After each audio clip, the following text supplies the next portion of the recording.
Starting. You can try to use the sound. It's still. Yeah, I know.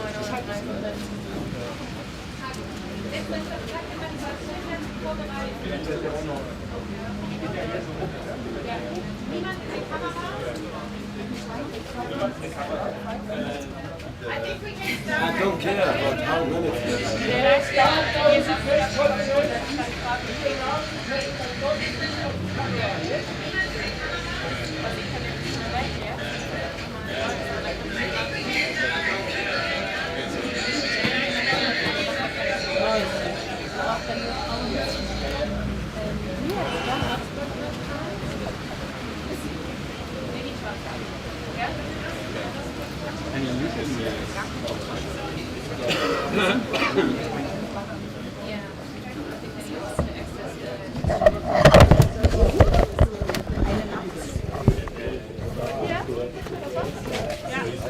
Danke.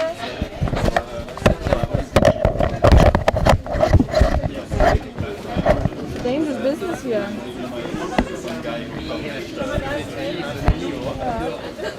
Tape braucht ihr?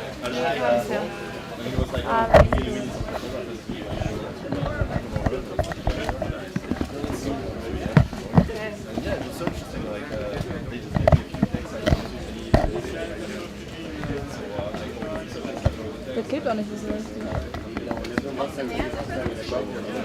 Danke.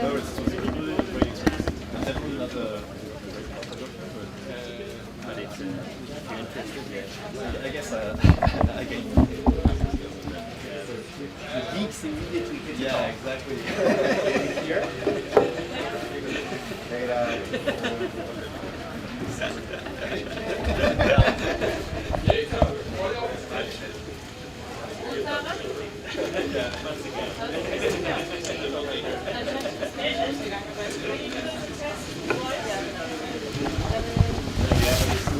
Ja. Gut. Two. Test.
You ready?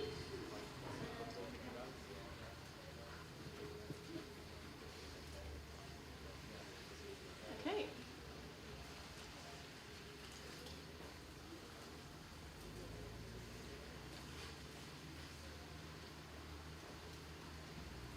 All right.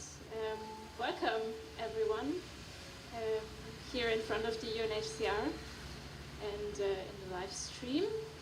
I will start by giving a general introduction about the Alliance and the campaign, and we will then have 3, maybe 4 speakers who will speak for different parts and aspects of the campaign.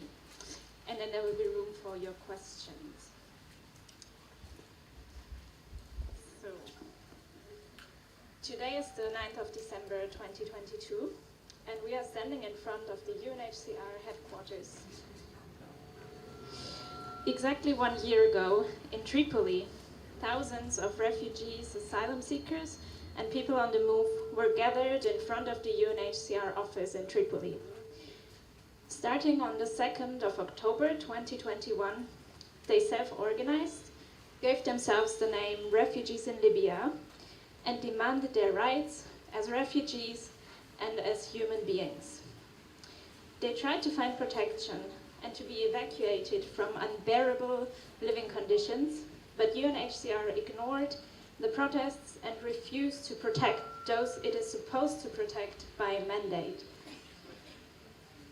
Today we are gathered in front of the UNHCR headquarters, and we, as an alliance of refugees in Libya and a transnational network Solidarity with Refugees in Libya, call for 2 days of manifestations. We have started the campaign Unfair, the UN Refusal Agency, with the goal to bring the demands of refugees in Libya from Tripoli to Geneva to amplify their voices and demands. Tomorrow, on the 10th of December, it is the International Human Rights Day. It is not a day for celebration, but a struggle for human rights for every human being.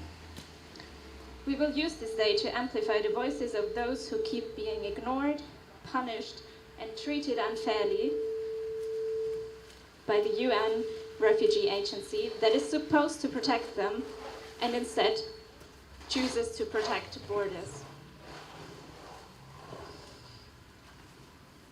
In the end, I will give an overview over the planned actions for today and tomorrow. But first, let me introduce you to the first speaker. Here's Yambio David, who has been part of the Refugees in Libya group since the very beginning and has become speaker of the self-organized group. You have the word.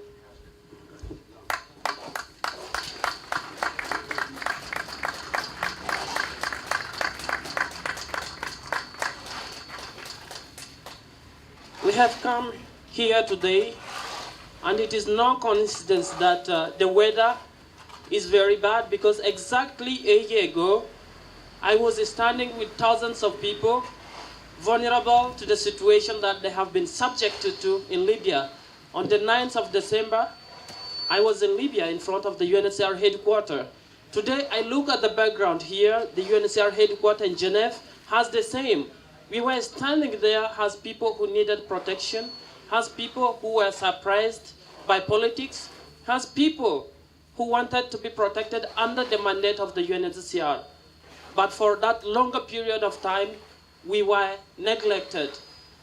People are wondering why we have named the Unfair campaign or the UN Refusal Agency.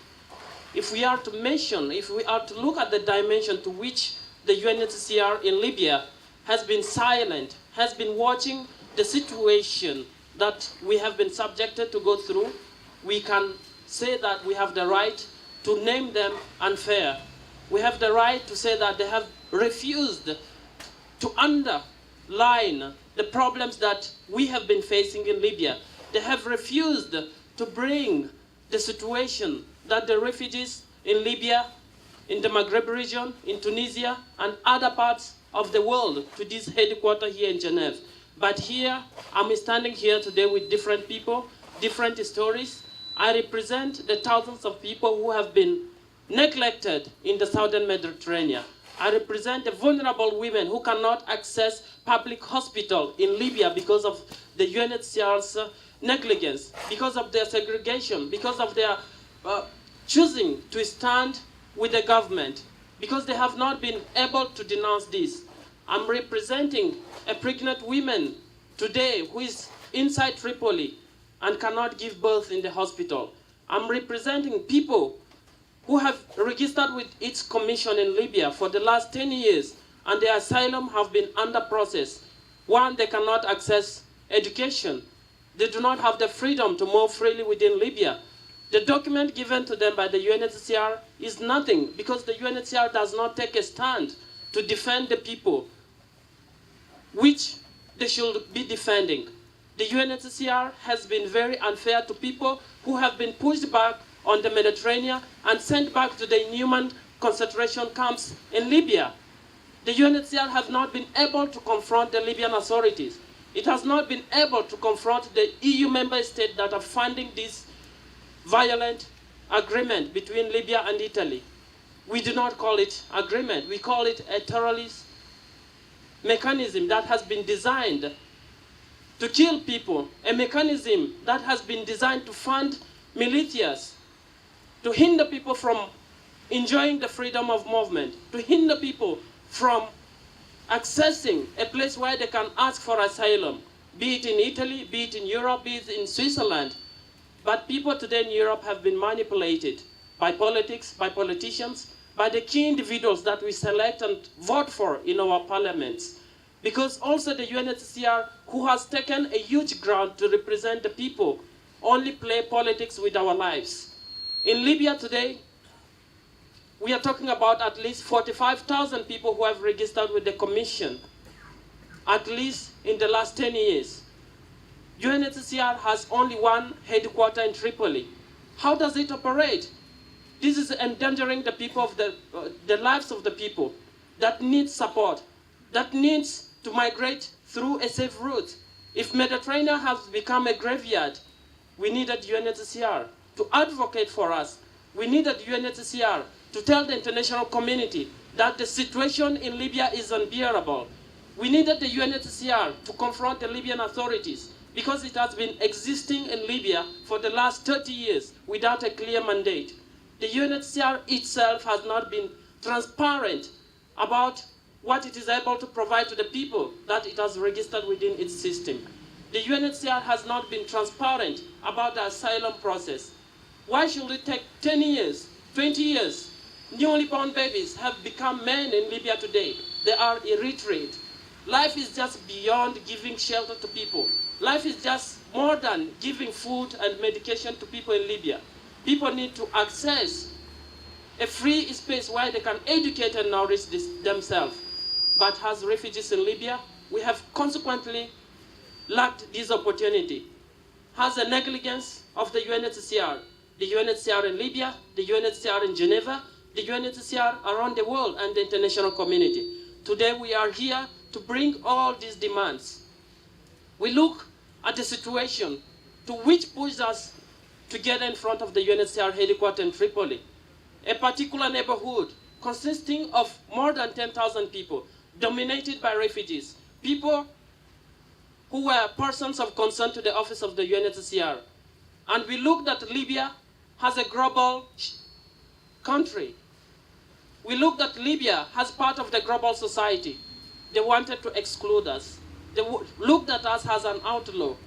But under the mandate and the agreement which the UNHCR is working in Libya, Libya is supposed to protect us. Libya is supposed to protect our fundamental human rights and respect it whenever we are within its territory. But we lack this, and the UNHCR did not support us in getting recognition.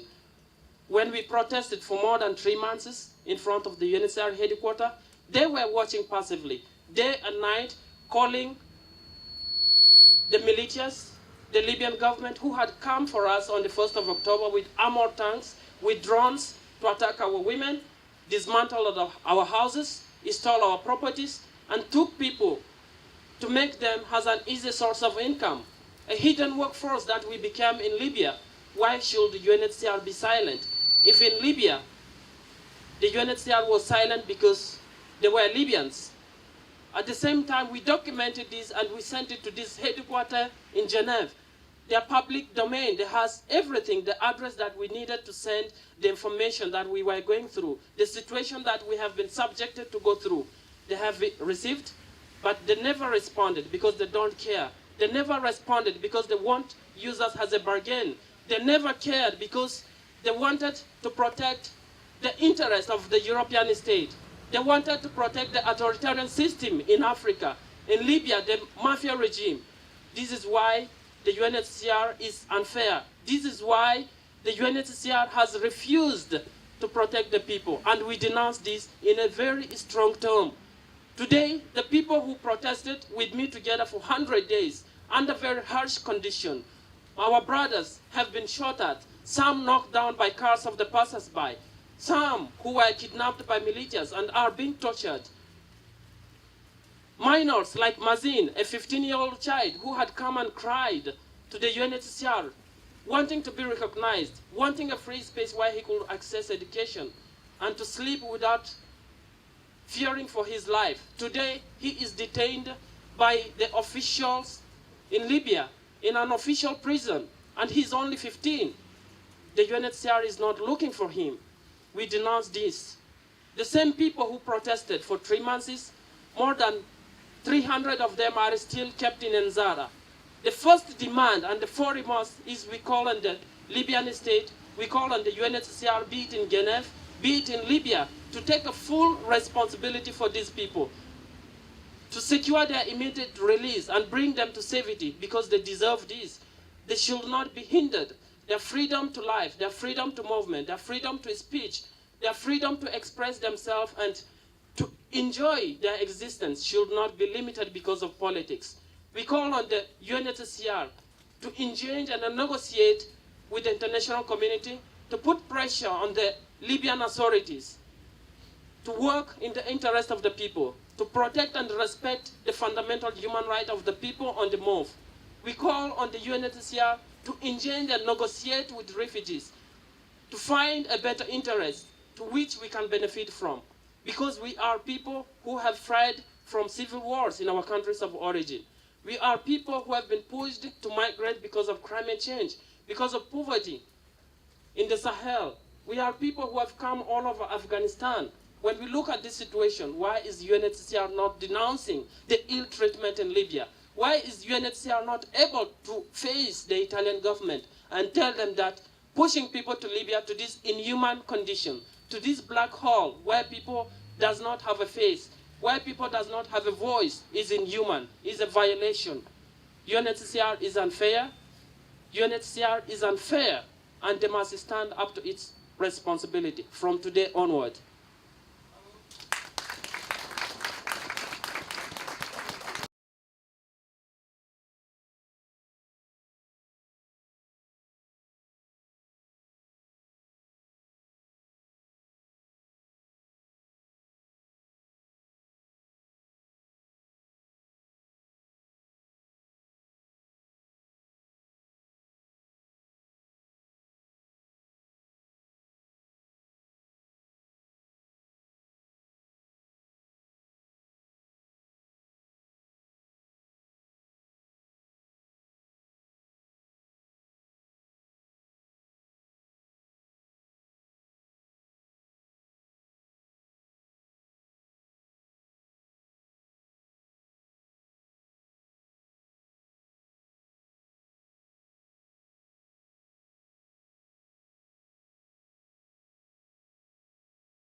The West can't sleep, but when there is a problem in Africa, it is nothing to them.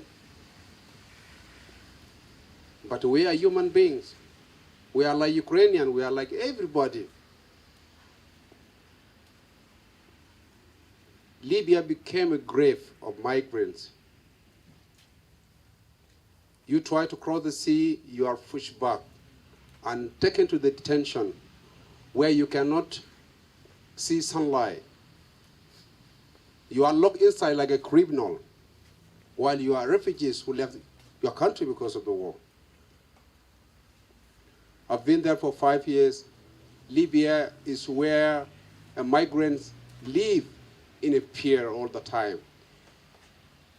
They live in a fear of being kidnapped, of being killed, of being tortured. The UNHCR paper, that the ID card, I mean, it is nothing to the Libyan governments. We have been protesting, even I was in Tajura, and Tajura was bombed. More than 100 people died in Tajura. Migrants managed to go from Tajura to a departure center of United Nations, of UN, but still they were pushed out of, because UN can't even help them, because UNHCR in Libya is very low to serve life. It's very slow to serve life. There was a demonstration also in Zeltan. People were calling on UN to find solution for them, to evacuate them to where they can be protected, but UNHCR denied them. Nothing was done.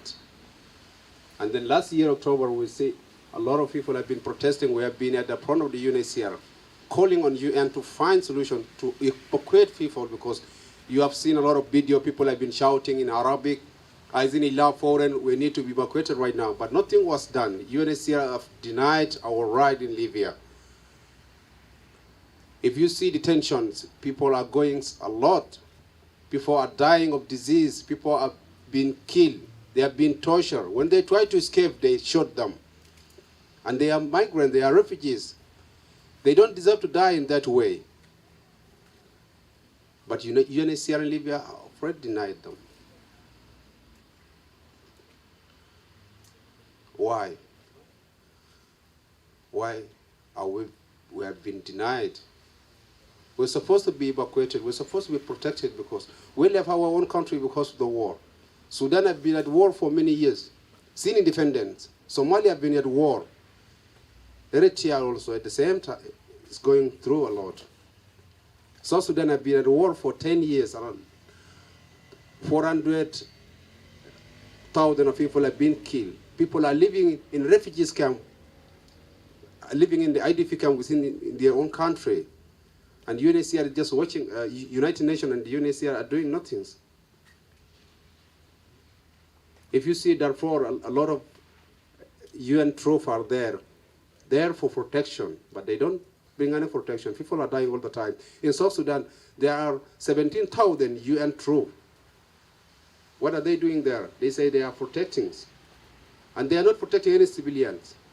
So the government can come and kill civilians in front of them while they are holding guns and they run away. I've been in the camp in my country for 4 years. I was like a foreigner in my own country. So if United Nations is like, they don't solve any problem, then they have to leave it like that. They should leave something called United Nations, because if you say United Nations, it involves everyone while they are doing nothing. A lot of refugees have been pushed back to Libya when they try to cross the sea. They try to go to where they can find peace, to where they can enjoy freedom. But they are pushed back to Libya. And United Nations is just watching at them. They don't care whether you are in Libya, you are dead, they don't care at all. But we are human beings, we need to be protected, we need to live in a safe place.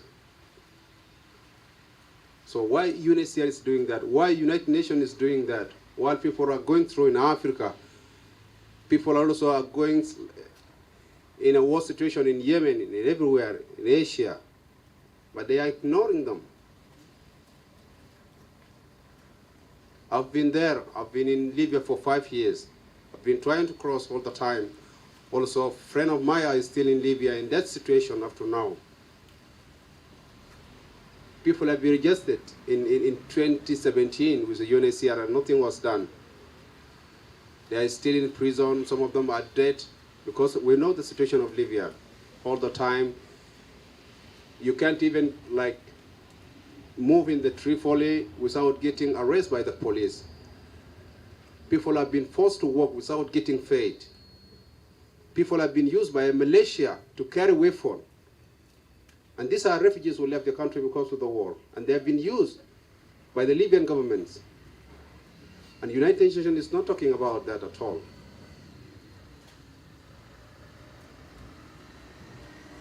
And people have been all the time been protesting, we need freedom, we need to be in a safe place, but nobody listened to her.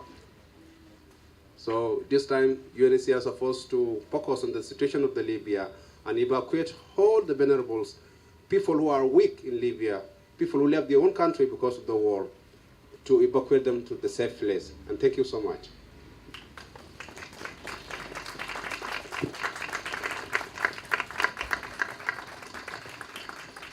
Thank you very much, Luam. Our next speaker is Azeb Ambessa, and she will speak for the transnational network Solidarity with Refugees in Libya. You have the word. Hi everyone. Thank you for coming. Despite the weather, despite the snow, I'm here to tell you a little bit about our transnational solidarity alliance. We started organizing basically around the time that the self-organized refugee protest movement Refugee Libya started. We learned about the protest there, and we came together to try to amplify their voices and demands here in Europe, because of course, as people who live here in Europe, we understand that Europe is complicit in what's happening in Libya, in the situation, in the suffering, in the torture, in the murder and the rape that's happening in the detention centers. So this is all part of the EU border regime. So we started organizing. We are people, individuals, and also people organized in different groups, from the search and rescue community and people fighting against borders and for freedom of movement. And we meet every Monday since October 2021, and we try to organize different actions. Like we started in November last year with a protest in Berlin. In January we did a social media campaign for a few days on Twitter and Instagram to try to amplify the voices, the demands of refugees in Libya, because so many people are still totally unaware about what's happening there.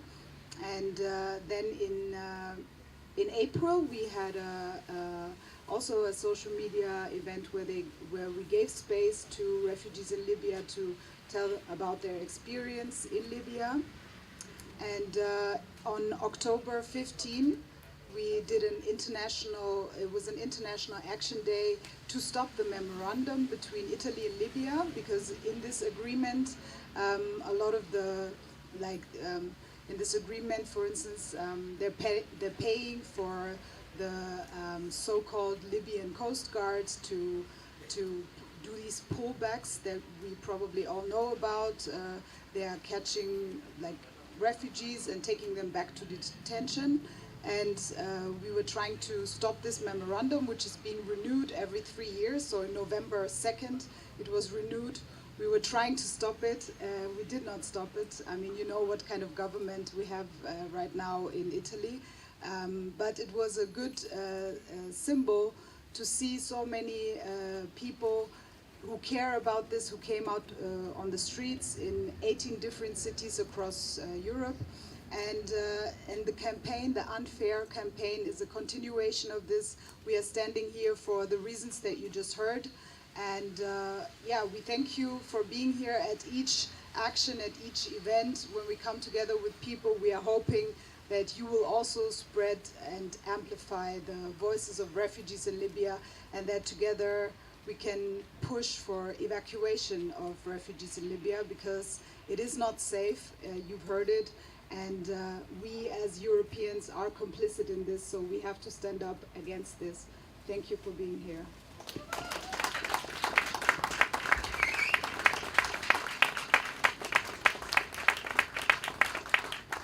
Thank you very much. And our last speaker is Mohammed Al-Kashef. He is a human rights activist, and he will tell us about other protests.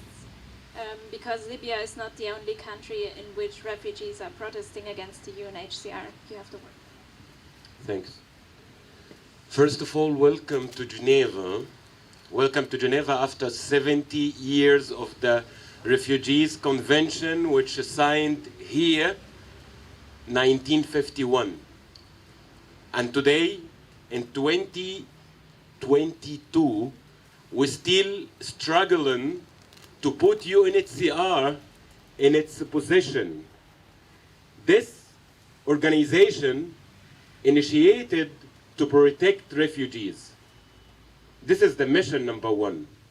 But no, what we are witness today, not just in Libya, in Sudan, in Egypt, in Tunisia, Algeria, Morocco, all over, Turkey, even in Greece, in the islands, they do nothing.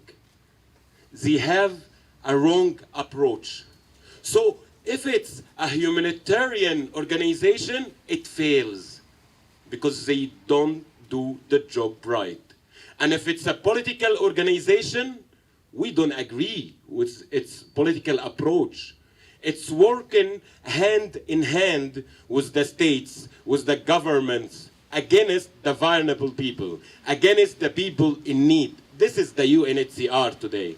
UNHCR, which is the United Nations High Commission for Refugees, put the R of refugees in the end of the world, and refugees became the end of their priorities. Now, first of all, they see actually what the states are doing. What we witness, for example, in Egypt since 2005, UNHCR is working in a collaboration with authoritarian regimes in Egypt against the refugees. They called the police to arrest refugees. Just few days ago, 2 minor Sudanese was beaten, tortured in the street in a typical hate crime. But instead, the Egyptian police arrested these 2 registered asylum seekers, detained them. Their families are running to find a solution, and UNHCR, not here. They are keeping silence. Not even a statement condemning what happened. This is just one incident. 1 week before, a Syrian refugee in Alexandria have beaten and burned. UNHCR did nothing. Not even, there is not a legal protection, no lawyer to represent the people, and that's what they doing. That's why it's unfair. I really would like to know, not just me, but all the people in my position, what they are really doing. They hiring people, they having capacities, they spending millions of euros of money every year for nothing. People are suffering, are struggling. So actually, through this campaign, we not just calling them for their responsibility, but also to reform what UNHCR is standing for. Thank you.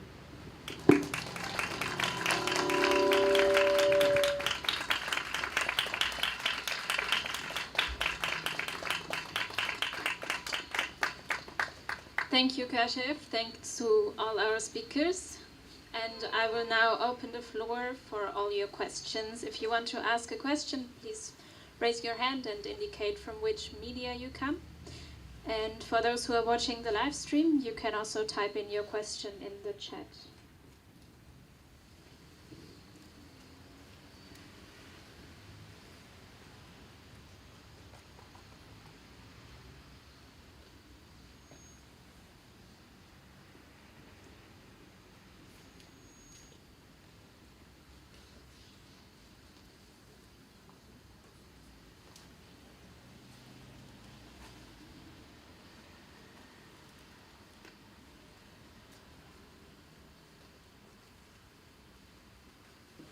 I will just wait 1 more minute if something happens.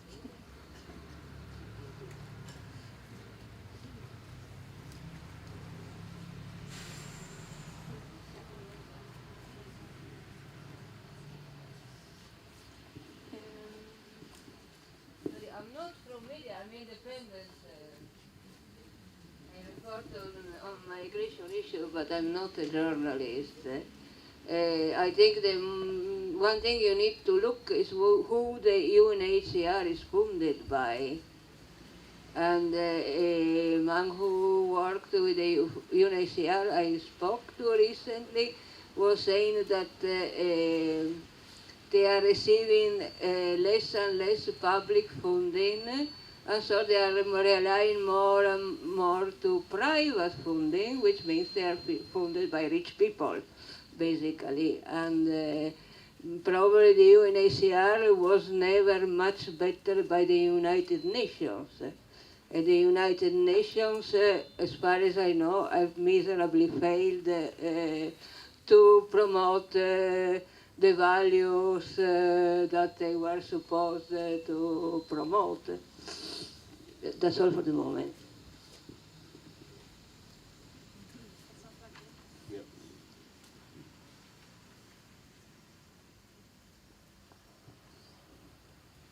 Thank you so much for your question, or kind of something that you wanted to reflect on. But for us, the people who have been named refugees by this agency, we really do not care, because we don't care where they get their funds from, if they get it from the state. Actually, if you are to ask my opinion today, I will say that the UNHCR has the right to correct their funds from the state, because these violence are being committed by the state themselves. They need to take the fund from them and comfort them to stand for the mandate which they formed and signed in this place. This could be my answer. They need to meet their responsibility, and they need to meet it.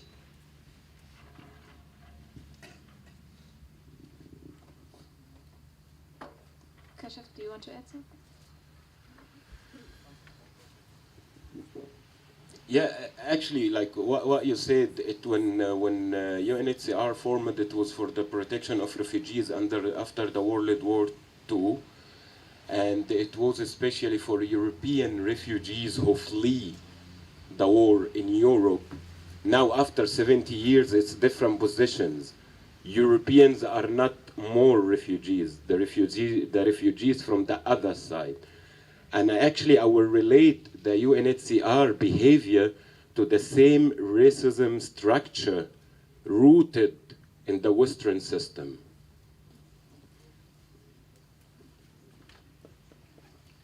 Another question? Hi everyone, thank you for your speech, all of you. I'm from Mediterranean, I'm not a journalist though. I just wanted to ask David Lam, if you are still in contact with the people that were demonstrating with you in Tripoli, and if you can give us an update about them and what's happening to them right now. Thank you.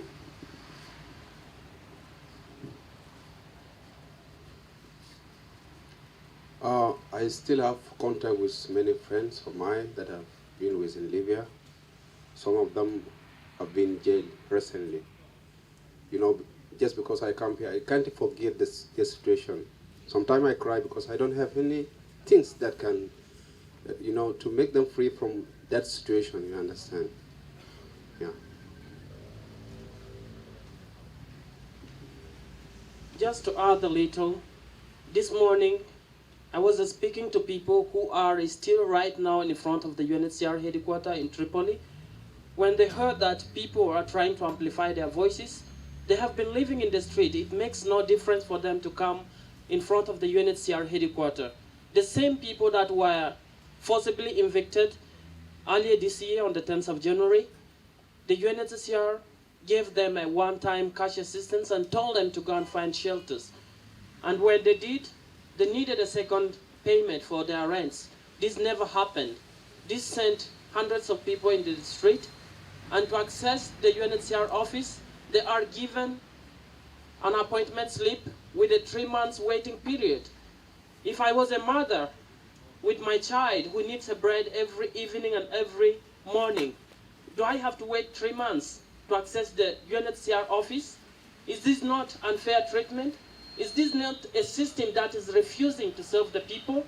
This is the situation, and they still continue. This morning I have been in contact with them. I'm still in touch with the people, the refugees who are in Nzara. They want this message to reach the UNHCR here. They are questioning the UNHCR, and they need an answer for that. Why are they being treated in this unfair way? Thank you.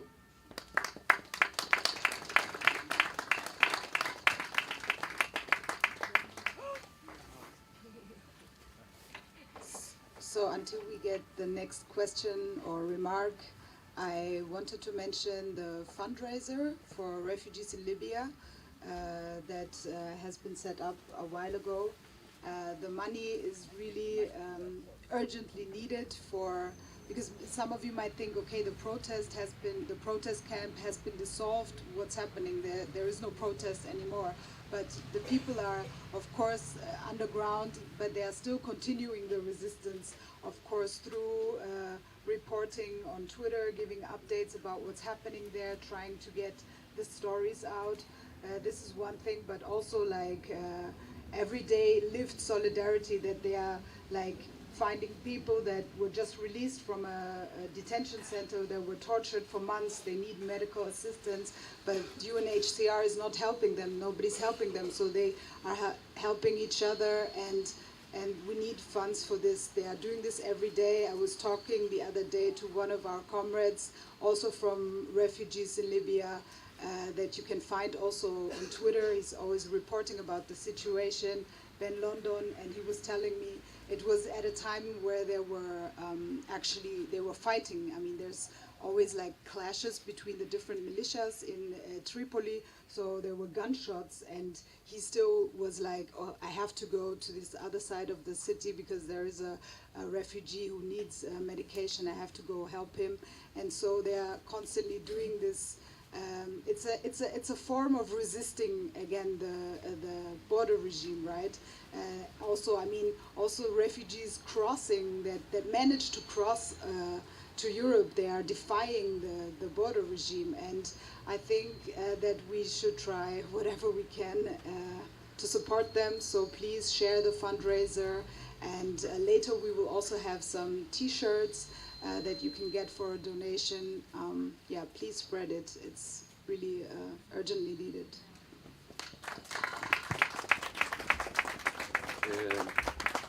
Actually, I wanna also to highlight one thing about UNHCR.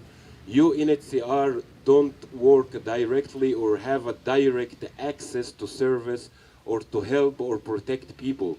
All the time, especially in the North African country, they work with sub-agencies, and they, like UNHCR is an umbrella, and you have different local agencies. One of the famous and transnational one is Caritas. So you will find Caritas in Europe, you will find Caritas in different countries, and they work with them. Through them, they offer the service to the people.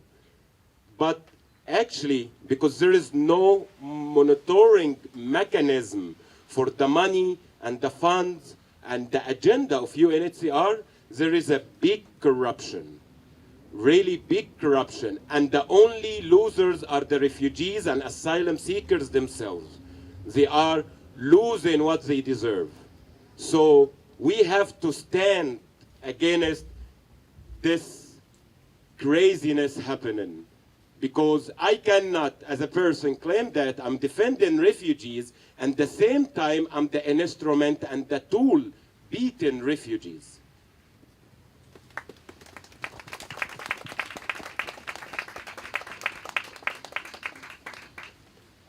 Could you summarize the main goal or the demands of the action of today and tomorrow?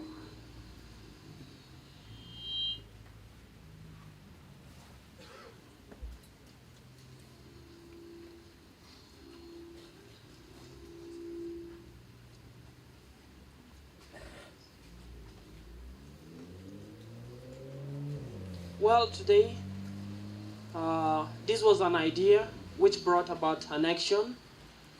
I know it's freezing here, but it's worth it, because the people that the distance is a barrier between us and them today needs this. The demand that we have is unlimited, because UNHCR, if we look at every angle, we will see that they have been violating the same criteria, the same mandate that they themselves elected to their system. We have few demands. Why would the UNHCR accept visiting a detention center? And the people in this detention camp in Libya are people holding certificates given to them by the same UNHCR agency. So we are calling for the closure of all these detention centers.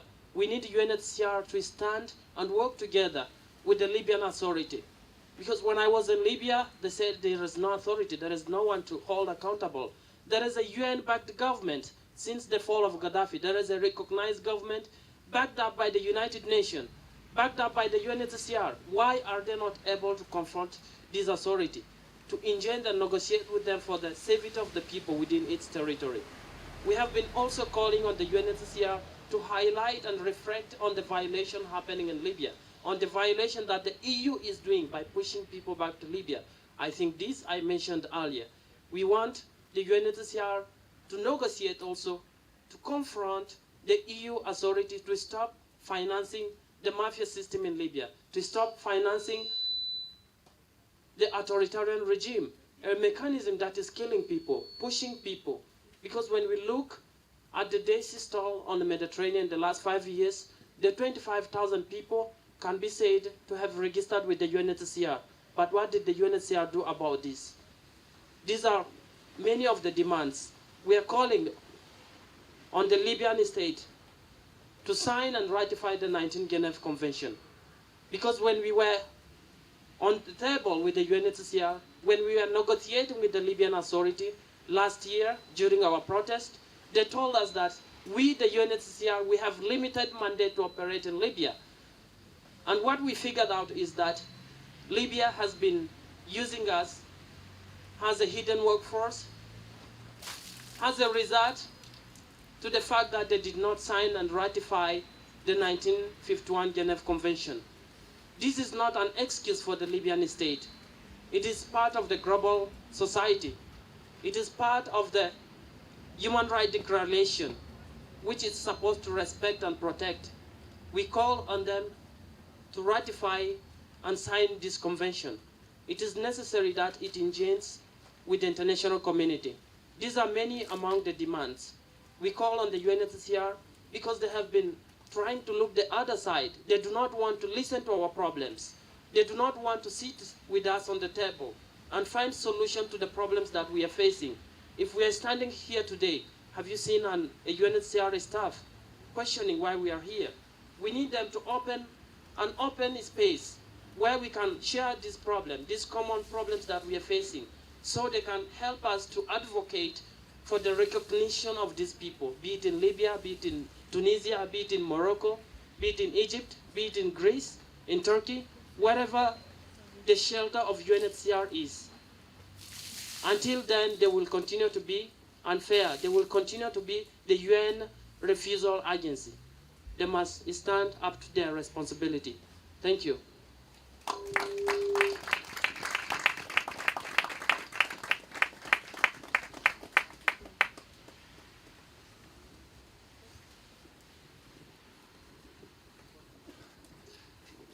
I have one more question. I learned that at the 30th of November there was another humanitarian flight or corridor evacuation. I would like to understand if you think this mainly proves that what is possible, or if you feel it is mainly an alibi action from UNHCR and Italian government to hide their daily violence. But it also proves somehow that it's possible if the political willing is given, that these evacuations can be done, as I understood, even from Ain Sara, people could fly out. Perhaps you can say something on this?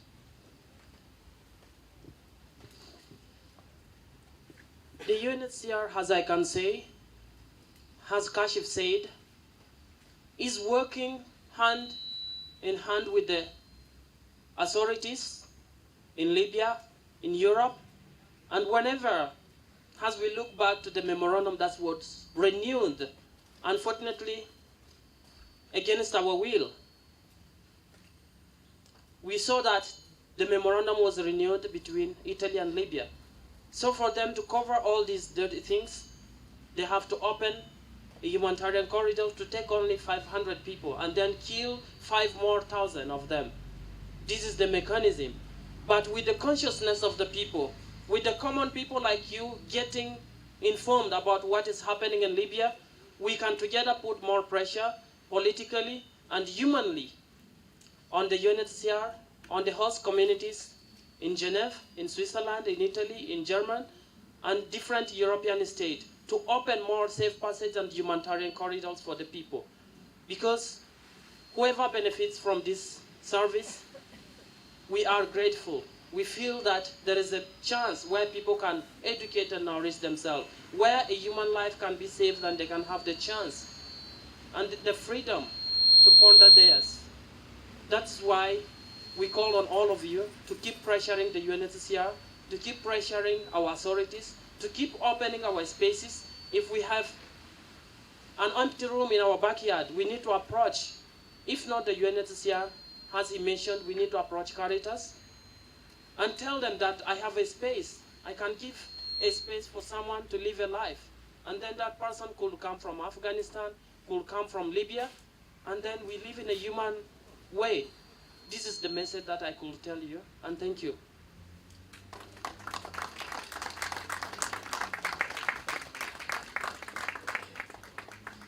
Are there more questions? Yes.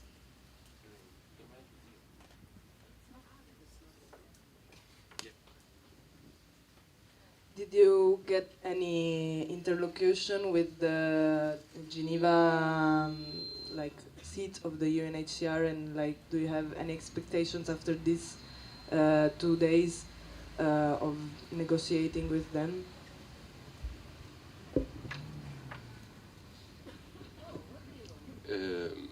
So actually, regarding my experience with UNHCR and the political behavior after these 2 days, if we are really success in pressuring them and put the light on what's going on in Libya and different countries, I believe that they will start to open a kind of a channel of negotiation, at least to wash up their faces, because they are super clever in something like that.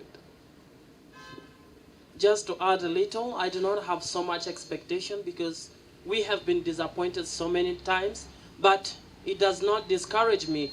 I'm ready to come here again after these 2 days. They have very limited time to open a negotiation channel with us, to listen to the people who are in Libya who need to be recognized, and if they don't, we are ready to come back again, and this time we will push a little further to knock on their door. Thank you.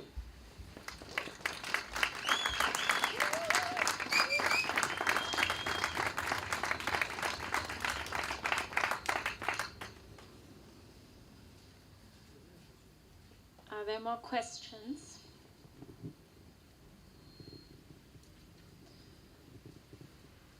If not, I think we can also come to an end for this conference.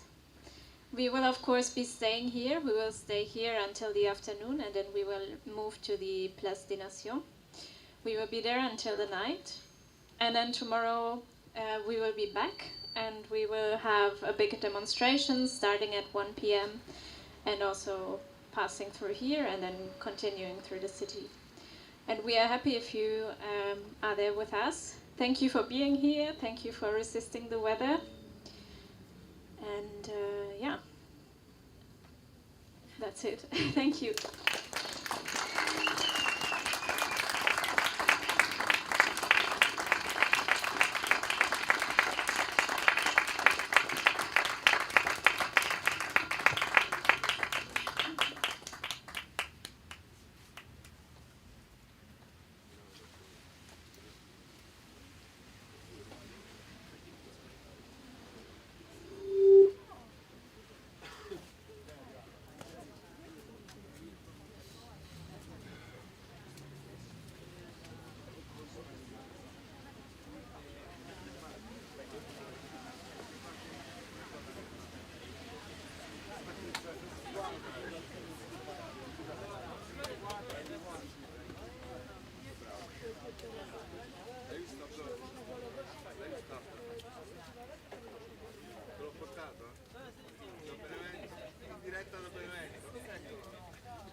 upon all of you.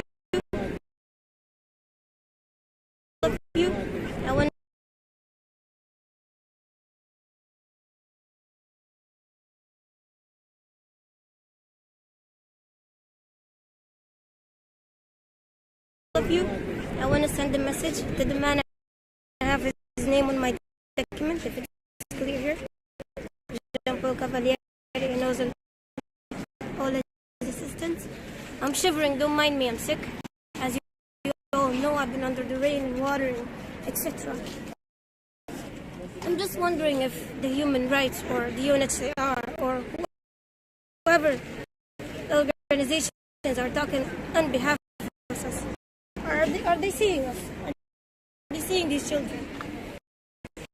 These are not even all of them. Most of them are still laying sick in the CDC over there.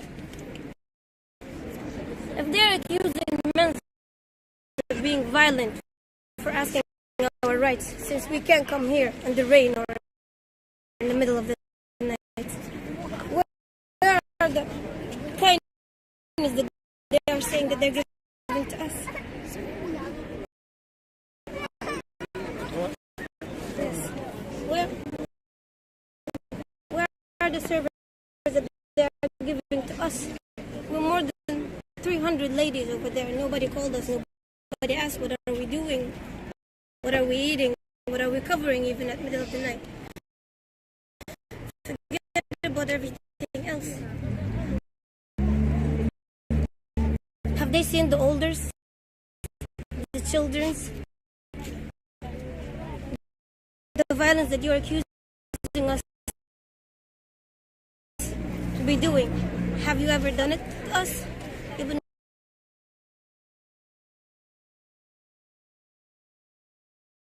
I need them to answer me. Why are they doing this? For what case? Aren't we humans? Are we supposed to have rights?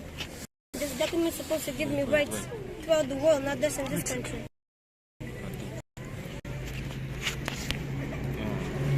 It's supposed to give me rights all over the world, not in this country, but it seems to be only another paper that can be drawn in the water. Where can I use it? What's your message to the world? What are you calling for? For you sitting here? Well, we need protection. We need careness. We need medical assistance. We need... Forget about all of that. We're behind over there. We need evacuation. We need to be left in here. We need to be taken care of. Where do you need to be evacuated to? Because we can't live here anymore. There's no life for us anymore in here. I mean, what are your expectations? Where do you wish to be evacuated to? Which country? There's no country that I wish to be evacuated for. I just need to be in a safe country. That's all. We don't have any expectations anymore, especially after what we have seen in the last 2 months. There's no expectations. There's no hopes. We just need to be safe. That's all.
Get out the house.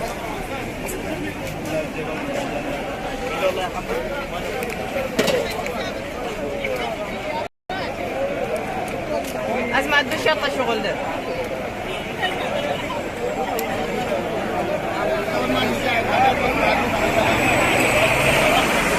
أسمع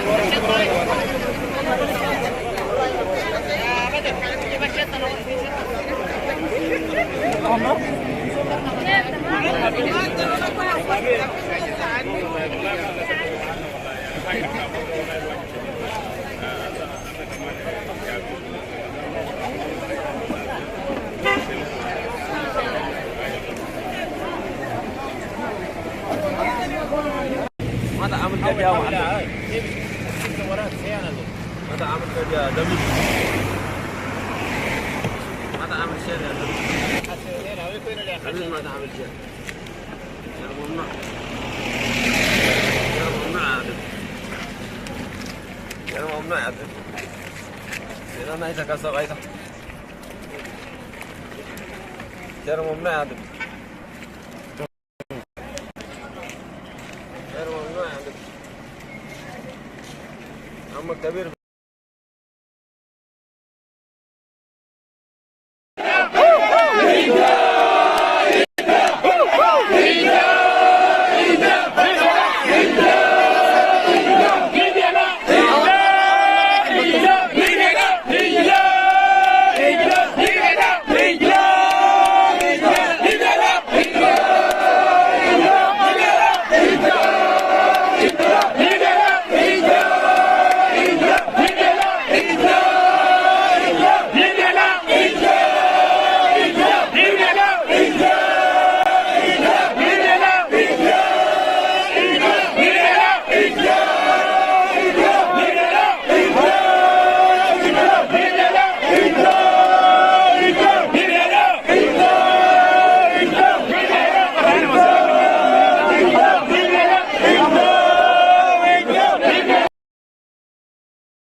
صور تعال بيا يا ماجد.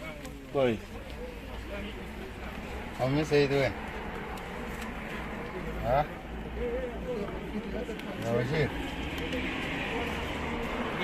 As you see right now, this guy has been burned in front of the office of UNHCR. So look at his body. So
And our first contribution is from Gandhi, who also has experiences in Libya, and he will tell us more about the living conditions there.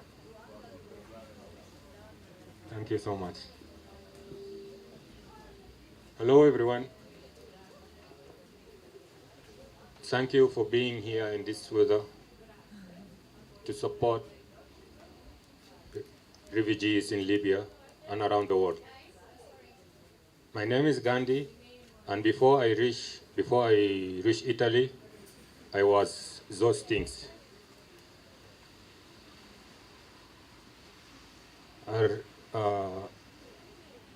A survivor from interruption camps in Libya, and witness for a lot of malicious crime, and I was activism against al-Bashir dictatorship.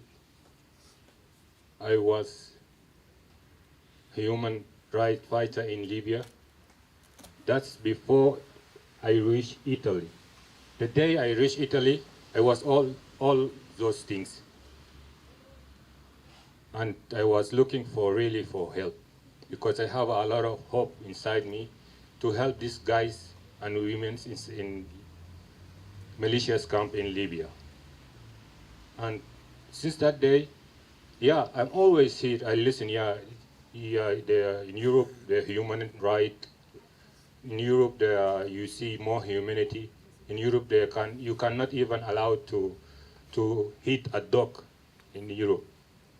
Yeah, that's why when I crossed the sea 2 times, I say if I don't die, I will cross, and I don't succeed, I will try 300-400 times to reach Italy. But for what? For fake dreams? For what? We have a United Nations office in our countries. They have the right name, the same name, but what they have done? Nothing. In my country, I am afraid to go to look for help in United Nations because I know they have a loyalty to al-Bashir dictatorship more than the humanity right. That's why I'm afraid to look for this kind of help in my country, you know. And I go to second country, Libya. I know I can travel to different country without document. Yeah, I'm African. But when they catch me there, what they will do? As they look at me as a refugee? No, they ask me this question. Why are you here in Libya? You are here to take our resources, our goodness, our money. Are you here to do this? That's how they welcomed me in Libya. What about others? They don't speak Arabic. What about the Eritrean Somalis? Sierra Leone. What about them, man? What do you think Africa, they have only 3 countries or 4 countries, they was here, they talking, they spoken. There are a lot of people, they are afraid because they saw death in Libya. Maybe they are afraid, they're thinking maybe one of you, yeah, he look like Libyan, really. He will shoot them, he will follow them. How we support these guys to come out to talk about the real problems? We have it, we face it, we feel it until now. Until now I cannot sleep, man, because those problems, man. What European Union to offer to me to take me out of this life? That's a big question, man. What you offer to me, a container in Germany, with hundreds people with different behavior, that's what you offer to me? When you ask me in the government, in the interview, how you come to Europe, but you don't ask me what you face in this journey until you reach Europe, what you have been facing there. They didn't ask me this question to know the real problem, man. They don't want. That's what I'm looking, what I am so. They don't want you to talk about your problem, man. And they really like you when you have that kind of problem, easy to have a should to take you back to your country. They need to come, that's those kind of people.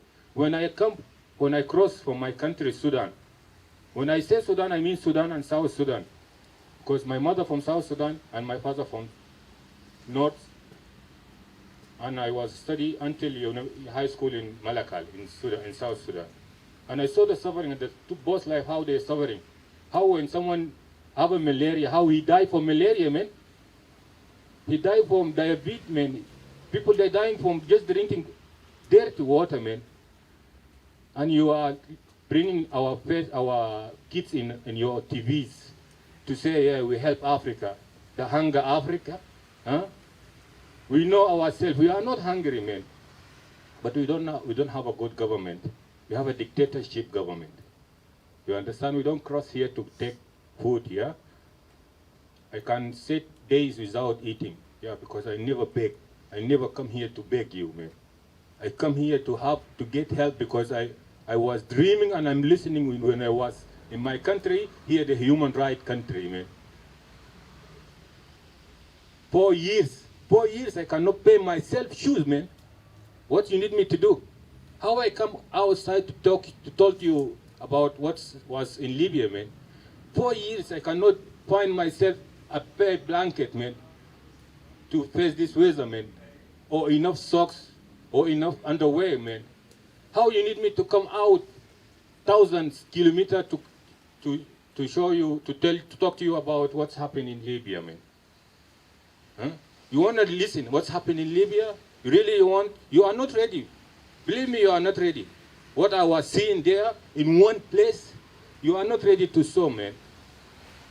If in my country I don't serve, I don't be in the police or armies to help this dictatorship, because I don't like them and I know they don't do right things for our nation. And when I came Libya, I find them, they force me to carry rocket, RPG rocket and bullet for guns and stuff. I come only to cross. They tell me, yeah, you cross, but before you cross, you need to organize all these lagers. Mean, they force you in Ramadan. You are fasting. You carry this with 1,000. If one of these rockets they will bomb, you will die. We move from this. They sell you from these people. They are malicious. That's why I say malicious, because I saw this rocket on my eyes. I saw these lagers, these places, where they hide this bullet, this stuff, and I know the place names too. Yeah. What you were seeing in Ukraine, the first bomb happened there. They running here, you come here, and you have everything up in front of your eyes, man. That what you want me to say? Yeah, you are jealous. You are jealous. You are when you be racist in human right. Yeah, I can be jealous too. Yeah, this is human right. You don't need to look this back and this back not. This human not. This no. Look for all these people the same, man. You have a rest Anval. They have this mason. They must be the same equally. We have to be equally, man. Don't open your house for this. You send me to 1,000-kilometer camps with hundreds of people. They're crazy. They're jumping from up because really they have a problem. They was having problem. They're facing problem in Libya and in different places until they reach you here in Europe, man, human rights countries. What you offer for them, man? The first time I asked in Germany, hey, man, I don't understand this language. Please help me. The social worker, they tell me you are in Germany. You need to speak this language, man. How I look to her, I tell her when social worker, he need help. What does that mean? Hey, man, until I reached Libya, until I reached Italy, I was witness, I was kidnapped, I was survivor, I was all, but when I came here, I get a new life, lonely life, with a lot of trust issue, a lot of with sleep issues, a lot of with thousand problems. If you behave with me any behavior, I look to you, man, maybe this guy has hit me because he's racist. Now because this always in my head, I saw a lot. That's why I can easily attack you with racist problem, because you don't know from day one why I have this problem. You don't go to day one. When I came here and you don't ask me about my problem, which kind of help I need. You don't offer me these things. And you still continue making border regime, man. You still continue making Meloni, Adibeba deals. You still continue making these militias rich and this African dying, suffering more. And you are only looking and supporting, not only looking, supporting with ships, with money, with weapon, with even training these militias. Huh? And it's easy, you see that, you think that one is easy? Here is one country. A war can be in 1,000 countries. It can be Cold War, yeah? But it's the same problem. In Africa, we have this word like what my brother says before, for years, and you're still looking. Huh? You need me to come outside to cut my leg here, because I never like cold, to tell you the truth. Huh? You think the truth, you need the truth to come to you here? Why you don't look after it? Just take a train or take a flight to Libya, to Tripoli. Yeah. You will see the life there. Why are you afraid to cross there? And you support them, you make deal with them. Why are you afraid to go to be a tourist in Libya, to visit the mountain and the Sahara? Why? It look like Dakar, man. It look like Senegal. You make a car racing there in Dakar and you're afraid to come to Libya? We don't afraid to go to Libya. Yeah. But we are shocking from your behavior, from your reaction. I don't mean these people, I mean here. I mean those, yeah? In Libya, I lost a lot of people. In Libya, until now, I negotiate with militias to release other people. Now they kidnap us now. Now I'm talking with families, they lose their kids, even they don't know how they kidnap them in Libya. Now we have more problem, even I don't fix my first problem, man. I was kidnapped for 8 months, and I don't know how to go out of these memories. And I still going to Libya to look for other people to help. How? How I can survive like that? If tomorrow you hear me, I'm dying or I kill myself, you think that one, it will be like, okay? Oh, no. For me, it will be okay, yeah, because I'm enough from problems. But for you, you see maybe this African guy, he have a small problem now, he don't know how to deal with it because he's stupid enough. It's not like European, he killed himself, yeah? But the fact is, who is killing themselves more than, this is the European, they kill themselves. They're dying by themselves more than us. No one touched them. And we're still here. When we see you outside, we say, please, can I help you? Not, please help me. Can I carry this bag with you? Not, please, come, look my bag. I don't have bag. I don't have a lot of stuff. When I see you out here, you all you kids, you cross the street, I cross with you, man. Yeah, because that's the real man, the real person must do, man. Even I have problem, I leave my problem in this side. I go to the community. I mix myself with the community and to be good number in this community, not bad number.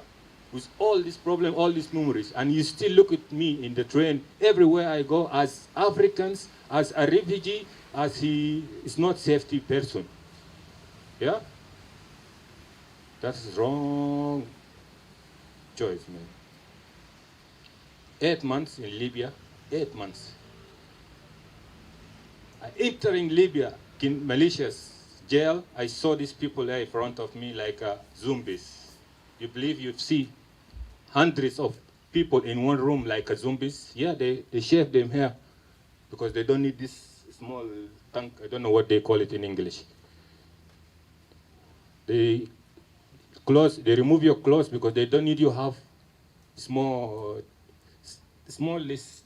I don't know what they call it. They come in here, they come in body when you are don't take a for a shower. You don't take a shower for long and you are dirty like that. You have these problems, you know. They remove your clothes, men and women. They're sitting in one room. They tell you you have to pay 10,000 euro. At 10,000 euro, and for me, I didn't see 100 euro in my life. In Africa, when I was in Africa, I don't see it here. But they tell you you need to pay 10,000 euro, man. They don't care about which country you come from. The day you entering the malicious jail, It's different. And how you will entering Mauritius, yes? Because they will politicize. If the second time I'm crossing to cross the sea, the militias, they catch me, the politicize, they call it border or don't know what they call it, they catch me, they bring me back, and they make calls. This is politicize, man. They make calls until someone, he comes with a plastic bag like this, bag with a money. He give the politicize, he carry us, all of us in one big car. Money for a boat of people. People, they sell them in Libya, man, and when you are here, you're looking at this video. You are happy because they are not European? Are you okay with that? Tell us in our face, man. Go to social media, tell us we don't like you, man. We don't like African. Don't come to us. We will face you this. We will face this. But don't lie to us. We are human rights being. You come to our country, you fight our this. You don't fight for nothing, man. You fight only for social media. Don't fight for us. That's why until here, I hope we be one hand to let this topic go far, and we don't need to be in future like looking for this kind of problems, and we don't need to come back again to say, hey man, we are dying, we are this. We need to be like normal being here. Normal human being. Like you, we meet you meet us friendly, we play football, we play anything you like. That's what we need, just human being normal. You help me, I help you, man. I don't need you to be racist to me because my color, because my religions, because what I believe, because 1, 2, 3, 4. Because I don't do this to you, man.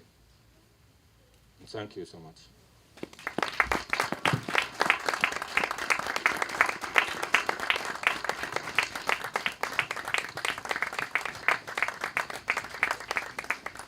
Thank you very much, Gandhi.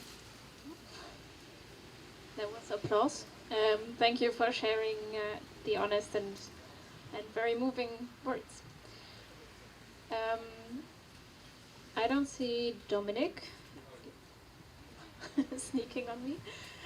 Dominic is from the Network of Solidarity with Refugees in Libya, and he will tell us more about our criticism that we have on UNHCR.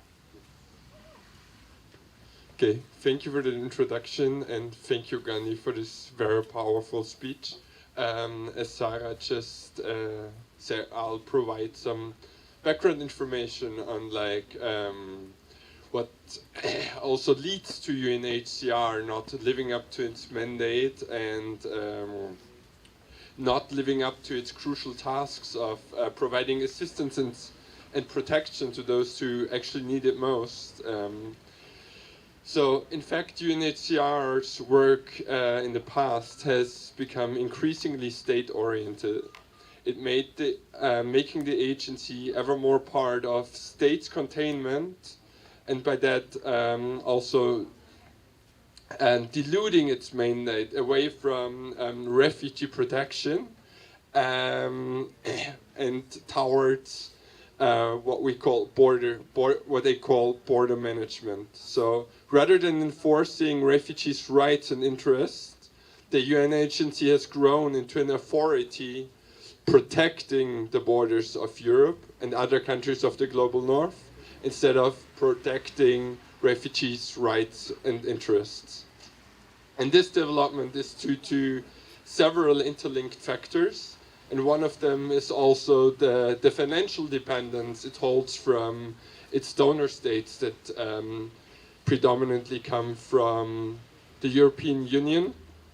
Safe migration to so-called consented repatriation. So UNHCR is actually persuading and assisting people to return to their countries of origin instead of supporting them to reach safety in a third country.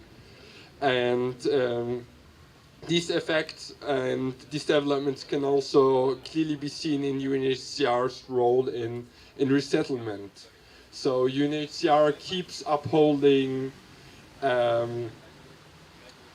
refugees' hopes for resettlement to safe third countries, but conceals the actual truth that only 2% of all resettlement applications are actually accepted, And this abstract hope that UNHCR keeps feeling within people's minds makes them stuck in countries where they're not safe and can build a future.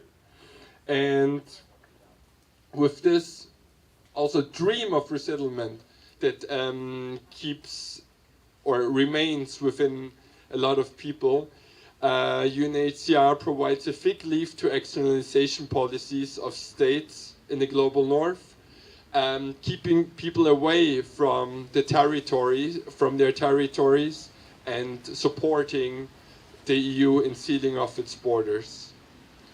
Also, UNHCR in the past has often claimed to be the voice and the universal voice of refugees and to speak on behalf of all refugees.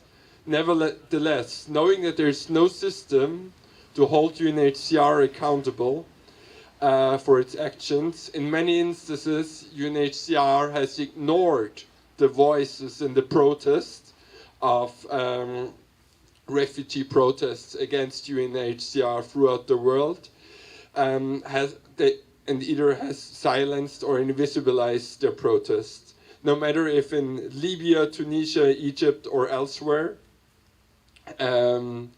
self-organized and peaceful protests against the agency in the vast majority of cases have resulted in collective punishments, suspension of services, brutal evictions, and not rarely also in the detention of the demonstrators. These are just a few of many critiques that we want to bring forward against UNHCR, but despite all these and other criticisms, we still strongly believe in the importance of UNHCR's mandate and work.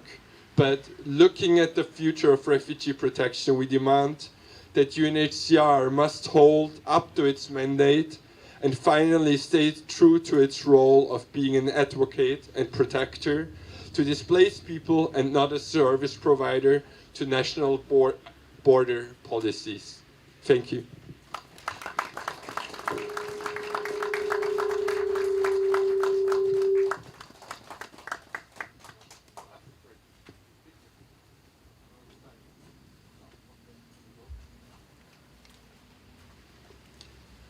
The speech and the words from Gandhi is something to look beyond.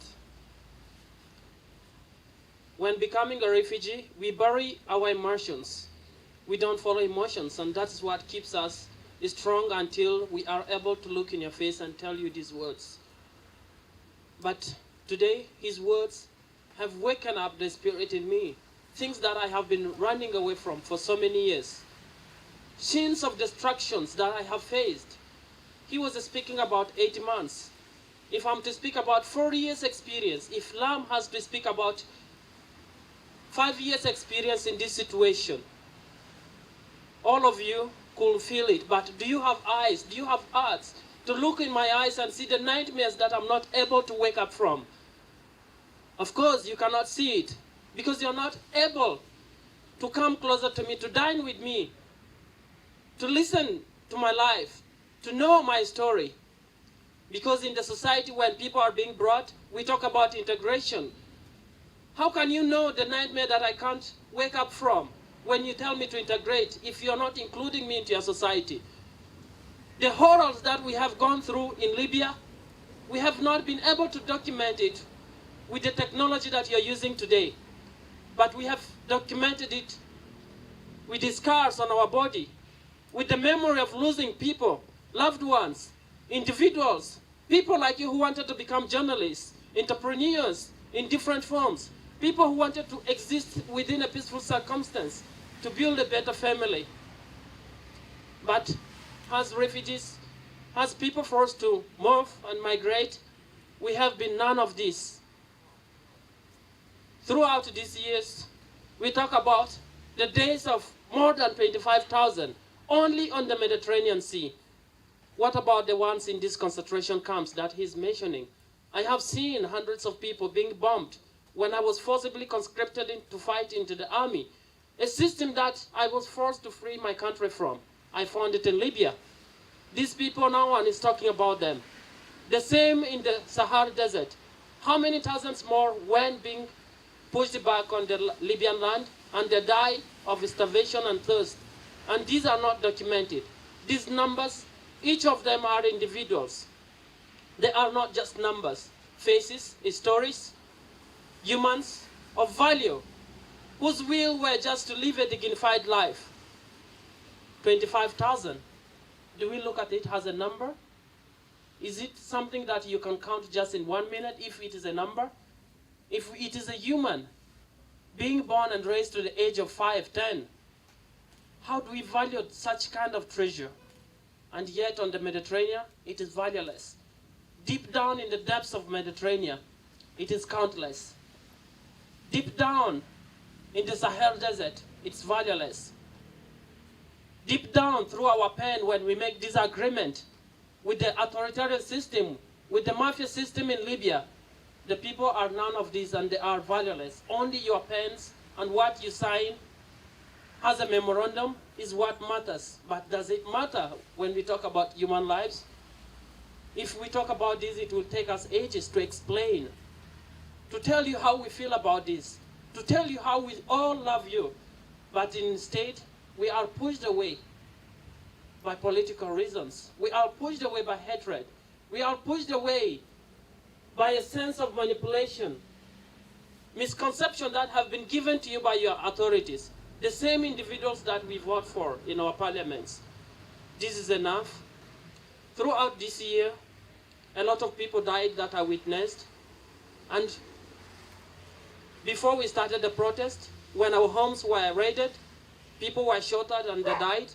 And even when we went to the UNHCR headquarters, trying to get recognition and calling for the release of people, thousands of them who were detained at Al-Mabani camp, they were shot at when they were escaping on the 8th of October last year. At least, according to the UNHCR, they said 6 people were shot and they died. But the number we have, 32 people died. No media houses was speaking about this. 32 people that we witnessed and we asked the relatives were missing, and today they are not looked for. Today, their deaths doesn't matter. When they escaped and arrived, 4 days later, on the 12th of October, the Libyan militias, Mohammed al-Koja, came and confronted us. He wanted to violently evict our protest. We resisted. We went and put our life in the front line with the militias, telling them that in their eyes what they're doing is not the right thing. We are humans and we have the same equality, the same ability that they have, and we should not get hindered. The hindrance that we have received from the Libyan state, from the European state, is unacceptable. This is what we told them. Right after they went, they shot at us. A 17-year-old Mohammed from Sudan who fled the genocide in Darfur was shot and he died there on the 12th of October. This was not enough. On the 27th of October, 14-year-old Banamat from Eritrea who fled the authoritarian system, the forced conscription that only in Eritrea, if you are young, you are only supposed to be in the military and fight. He fled because he didn't want to be part of a bloodshed regime. Arriving in Libya, he was knocked down by the car of the passers-by because we were living and surviving in the street like this. Thousands of people. He was knocked and he died. Again, on the 5th of December, a young girl from Sudan, 7-year-old girl, was knocked down and she died. How will we find this acceptable in our lives? How do we find this acceptable in our society where we live and we value the life of cats, of dogs, of pets? Why not humans? On the 12th of November, Ali from Somalia was neglected. He needed an immediate medical intervention. The UNHCR shut their door and he was left in a freezing condition in front of its headquarters and he died. This was not enough. One of us was kidnapped and dosed into diesel by traffickers because they wanted to extort money from his family. Burned with fire. We took him to the hospital. 6 months later, he died. Right after our protest was evicted, people were taken to Nzara detention camp, to which is still hundreds of them are there today. One of us, Muhammad, from Sudan, 19-year-old Muhammad, could not withstand this. The suicide that we are talking about, the suicide that Gandhi was speaking about, that if he chose to part ways with us, if he chose to take his own life, we did not condemn him. We did not blame him. He has been through so much. On the 6th of June, Muhammad took his own life because he was unable to bear the sins of destruction that he had lived under during the Bashir regime, being born into authoritarian and dictatorship regime, and then forced to migrate, forced to flee to alive in Libya, only to be seen as a source of an easy source of income, only to be seen as a shield to be used during the war, to put in the war front, only to be seen as a bargain for the European authorities, to be kept as a bargain between the Libyan state to access natural resources. When he approached the UNHCR, he was neglected. He was not listened to. He took his own life. And many more of this is happening, and it is not heard until people are there to document it. We are full of stories to tell. We are full of nightmares to shake off our body. But are you ready to take it? Are you ready to fight for a better world? Today, I ask you to have a 1-minute silence for the deaths of all these people that have lost their lives.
This is not enough, but I call on all of you to continue doing what you're doing, to give a voice, to give a dream to people whose dreams have been stolen by political figures. Together we can fight, together we can contribute, no matter how small we are. Tomorrow we will multiply. Thank you so much for being here.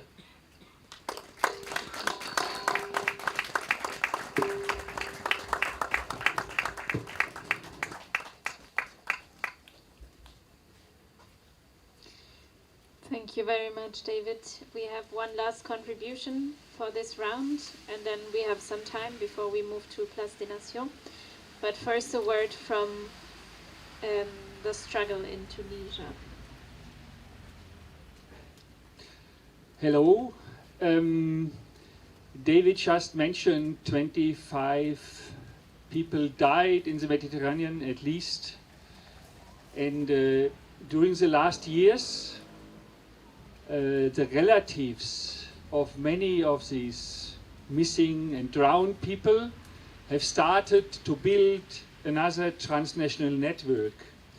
It's called commemoration, yeah? A combination of commemoration for the death and action, the anger against this killing at the borders. So these mothers and fathers and sisters from mainly North African countries, from Tunisia, Algeria, Morocco, but also from Senegal and Cameroon, and also some of them living in Europe, they meet and met and meet in the last years. And the last meeting they had was in September in Sarsis in Tunisia. There were about 100 people for a commemoration at the 6th of September 2022. And I just read a short contribution from a friend from Tunisia who unfortunately cannot be here today because she's ill. Otherwise she would explain it perhaps a bit better. Yeah, this commemoration was held in Sarsis with families of missing people, with activists, and what was really impressive, fishermen who all walked together through the city to remember those who are missing at the borders. This commemoration was a space to give each other the strength to continue the fight and the struggles against the deadly border regime of the EU. Yet, and that's the context why I tell it you here, the special envoy of the UNHCR for the Western and Central Mediterranean, his name is Vincent Cochetel, used the opportunity to call for the criminalization, symbolically, of the mothers who, according to him, are putting their children at risk of dying. I quote this incredible tweet from this incredible guy who obviously is very often exactly in this headquarters here and representing the UNHCR for the Central Med. It's incredible what he said. Grieving for the loss, but the same mothers had no problem encouraging or funding their children to embark on those dangerous journeys. Like in Senegal, symbolically prosecuting parents for putting at risk their children could trigger serious attitudinal change on death journeys. It was really shocking. The mothers and sisters who were present at the commemoration in Sarsis were outraged by what Mr. Cochetel is claiming and have jointly written a statement to ask for the dismissal of Vincent Cochetel. The mothers and sisters have also expressed that instead of blaming the EU border and visa regime, instead of denouncing the deadly migration policies of Europe, Mr. Cochetel chose to blame the victims, turning them into perpetrators. Here are some replies from the mothers and sisters, some quotations to this special envoy of the UNHCR in the Western and Central Mediterranean. Yalila said, "It is the visa and border system that has put migrants in danger, not their mothers. It is the fault of migration policies that cause the deaths of people crossing the Mediterranean." Haja, another woman, said, "We have been fighting against governments since 2011 to show that it is migration policies that endanger the lives of our sons, not us. Every time the authorities deny their responsibility, our sons die for a second time." And Nurhen said, "Before attacking the mothers of the disappeared, it would have been better if you had criticized the Tunisian and Italian states, especially the European Union, because it is the first and last cause of all these tragedies." Mr. Vincent Cochetel is known already for some years for his controversial tweets, as this is not the first time he states unacceptable remarks. Importantly, we believe that the UN agency's problems are not solved through the dismissal of an individual, but the UNHCR as a whole has deep institutional flaws and has time and again failed those it claims to protect. The behavior of the UNHCR toward vulnerable groups in places such as Libya and Tunisia, and the appalling response of their staff to refugees there highlights some of the many severe shortcomings of this UN agency. I want to briefly add finally that the Commemoration Network is calling again for the 6th of February next year to another decentralized commemoration, a decentralized day of action to remember and to act against the Desert Sea. Thank you.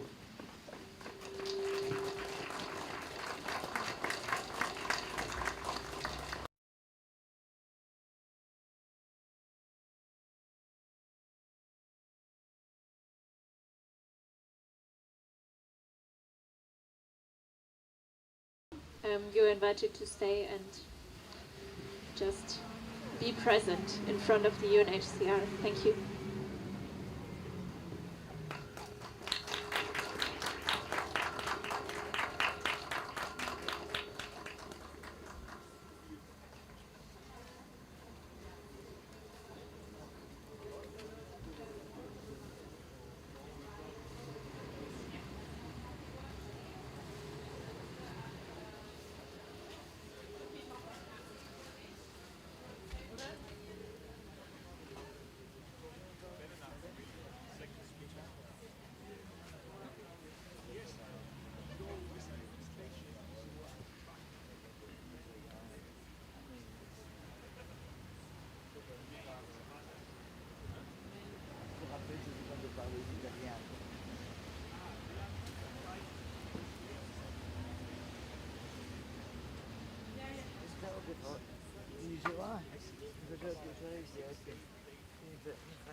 Senza riflettere tanto che